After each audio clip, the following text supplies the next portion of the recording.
This is a low-density neighborhood in the Bay Area.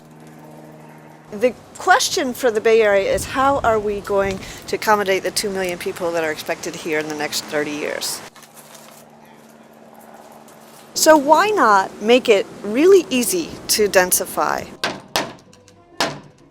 When I moved into this house, and when I bought the property, my first instinct was to say, this is a huge yard. What am I ever going to do with it? A kitchen!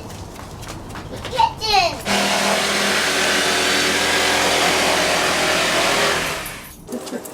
So, this is the house.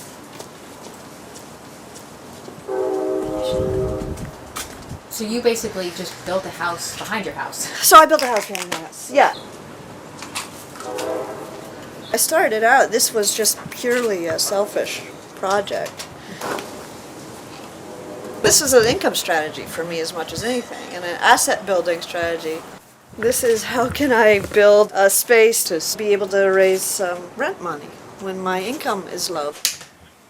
Basically the whole design was Googling, finding an image and saying to my builder, oh, this is what I want.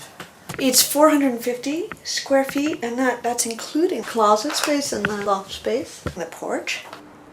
Oh wow, so the actual footprint of it is... It's more like 250 square feet. Wow.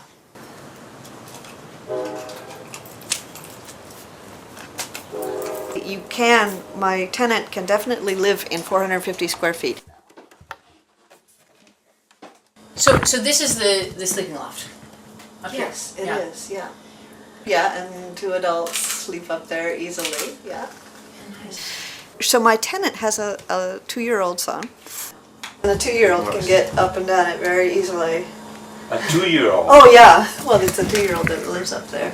Because it's open and has a really high ceiling, it feels really good for all of us. How your space feels is the biggest part for us. We love it because when our son's playing on the floor, we're all together. If we're reading on the couch, there's a lot more of a sense of being together in our house now. I really like sharing space, sharing meals. I think it's great for kids. There's a lot more community. I think it's economical. What do you think about privacy issues? It's definitely a big deal for some people. I mean, people see the back of their house as a place that they can kind of dance around naked, And so when I've talked to people about having a tenant in my backyard, that's the first thing they say, how do you, relax and so forth. And I think there are ways, though. I mean, if you look at the way this space is constructed, there's actually a fair amount of privacy between, she can't see, from here. I can't see into this house at all from up there. The other thing about privacy is that one person's violation of privacy is another person's safety. I value, at least as a single mom with a young daughter, I value safety more than privacy at this phase of my life. Yeah, so if you want to come and look. Right. For me to hear somebody coming in and out of my backyard is a reassuring thing because I feel like there's somebody kind of keeping an eye on the place. This is the Jane Jacobs idea of eyes on the street and how much safer it makes places. What do you need to be able to build a house in your backyard? So the main requirements in Berkeley, there's 3 key regulations. The first is the setback from the side lot line. We have to have 4 feet here. You're supposed to have a setback, and ostensibly it's for privacy from the lot next door. The reason you can't build these in many places is because they'll require not a 4-foot one, but a 20-foot one. So Berkeley is very favorable in that if you look in the back here, they required 4 feet here as well. So if I had to do 20 feet back here, my unit would have started right here, and it would have not been viable at all. So I was very lucky that Berkeley was favorable. The second regulation is the size of your lot. Each house can only have a certain amount of floor area relative to its lot area. And the third key provision is the parking requirement. And Berkeley, again, is relatively flexible on that. They allowed me to do this if I had what they call tandem parking, which is I promised that my tenant would always park behind me or in my driveway. Now, most cities don't allow that at all. It has to have 2 independently accessible units. And in fact, in some cities, you have to have 2 for the main house and 2 for the cottage.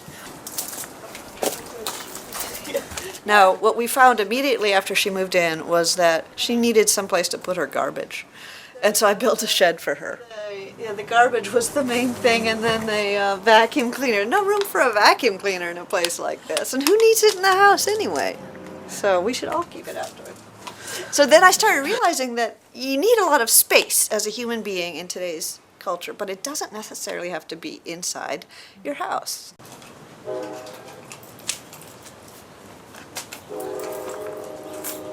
This is sort of me thinking of building for myself and my own sense of luxury. And then we had to kind of figure out how to use this space behind the staircase, and we finally came up with this spice cabinet. People come in here and gape. Oh, I've never seen a dishwasher like that, you know. It's like they're in Lilliputian or something. These three appliances, the dishwasher, the microwave, and the refrigerator, were very hard to find. Even just finding the 12-inch microwave, 12-inch depth, was very hard. And then the convection oven that would fit on top of the fridge.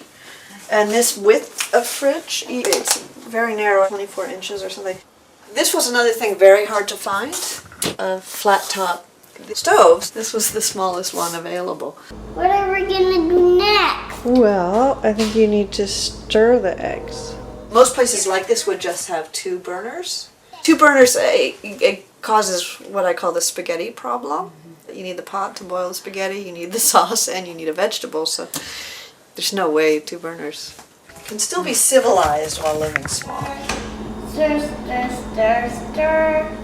We've been so standardized in this country where we're not used to the different sizes of things. We're still in the big box retail mode, but the retailers are getting much smarter about niche markets. So eventually, you know, Sears will expand and have its tiny house line.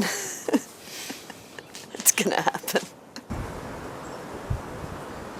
Household sizes are getting smaller and smaller. There's no longer the need for a set amount of space, of large space, that there was. If you have kids, you start thinking about all these different... So a lot of people, they want to live in cottages, they need smaller spaces, and that's very exciting, and you can get your venture capitalists to invest. But if you don't have the regulatory structure in place, if, you know, in Berkeley, 60% of single-family lots are not allowed to build one of these right now. And Berkeley has the most liberal regulations of any city we looked at. So if you don't have the structure in place, that market cannot be freed and realized.